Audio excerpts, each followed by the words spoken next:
Good morning, this is Aunt Beth. Welcome to my lamppost, the light that I'm currently living in. So this morning I have a true confession to help keep me in line and accountable, and it's regarding my New Year's resolution. And I hereby give you permission to call me on it if you catch me. So each year since lockdown, I've started asking the Holy Spirit what He would choose as far as a New Year's resolution. Now that's an interesting thought. I should have done it a long time ago. And last year, it was adding sugar to my tea, which is huge. As my friends and family know, I probably drink, not as much as I used to, but I used to drink 4 to 5 cups of tea a day. I'm down to like 1.5, 2 maybe. I drink a lot of tea, and that's a lot of sugar. So, with fear and trepidation last year, I did it. And boy, you really find out what's good tea and what isn't, hiding everything behind sugar.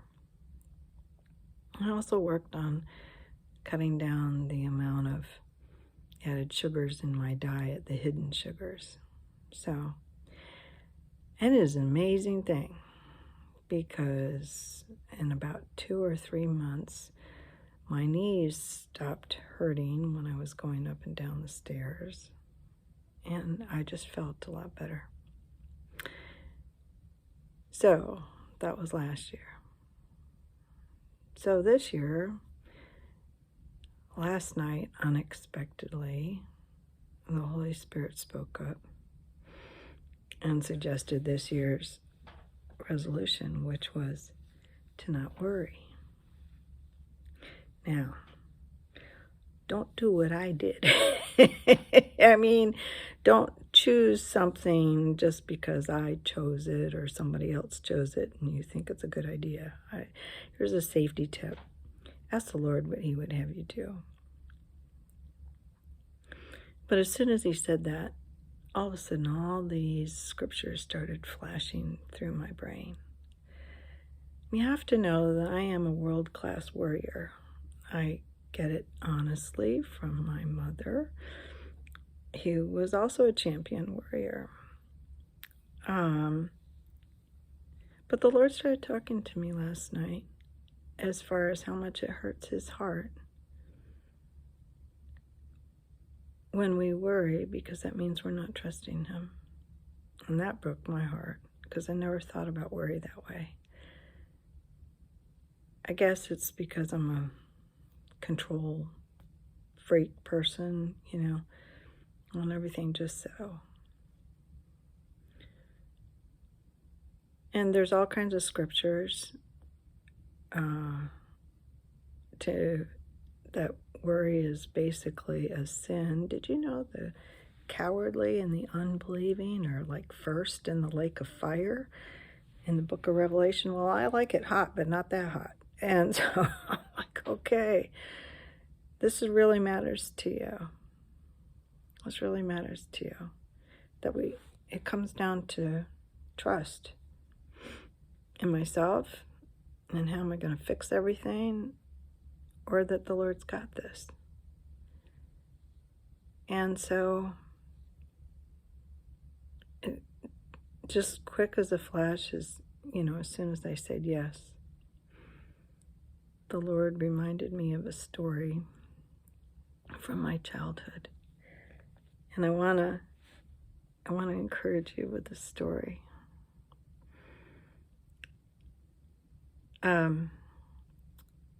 My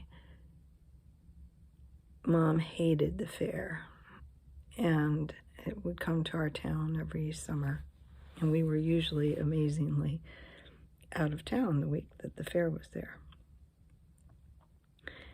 And one year we were in town, and so my dad took us.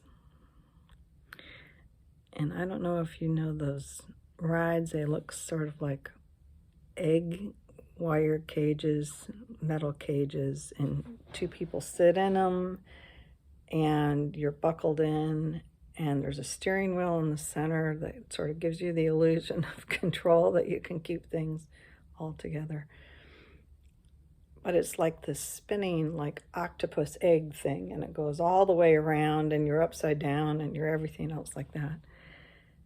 And my baby sister was with my dad, and my middle sister and I, because I'm the oldest.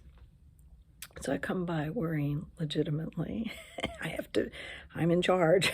So we're spinning around, and my middle sister is begging me to make it all right. And I'm using all my strength to try and move this wheel, which has a limited effect, and it's driving me crazy because my dad and my baby sister, I can hear them above me, and they are just laughing. And I'm like, it's not funny, it's not funny.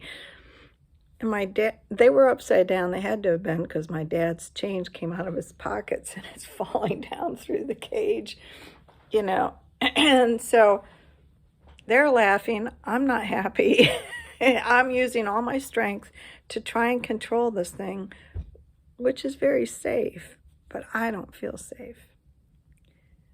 And then at the end of the ride, we get out, and my dad and my baby sister had a wonderful time, and my middle sister and I had a horrible time. Same ride, we're both safe.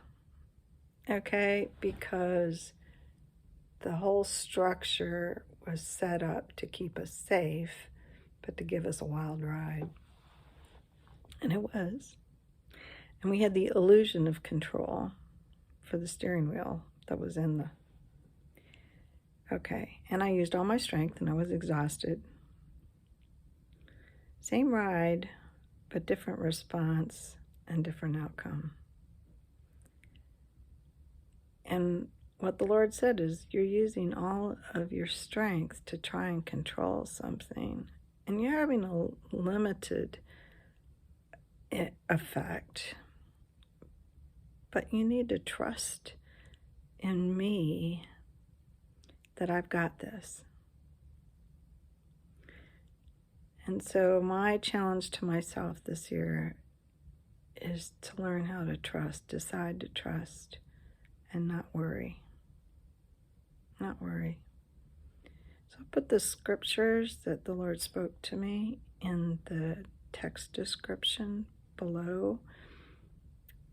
And you have my permission to call me out if I am worrying, because I'm going to try and replace worry with the word this year when I come up against something that's freaking me out. So, and as a challenge to you, I would encourage you, why don't you think about what the Lord would have you do as a New Year's resolution, so that we can walk through this together. You know, we're continually reinventing ourselves in the Lord. So, and my resolution probably isn't going to be your resolution, but at the end of the year, we'll all be better off. So, I hope you have a fabulous day and that this story made you laugh. So, all God's best.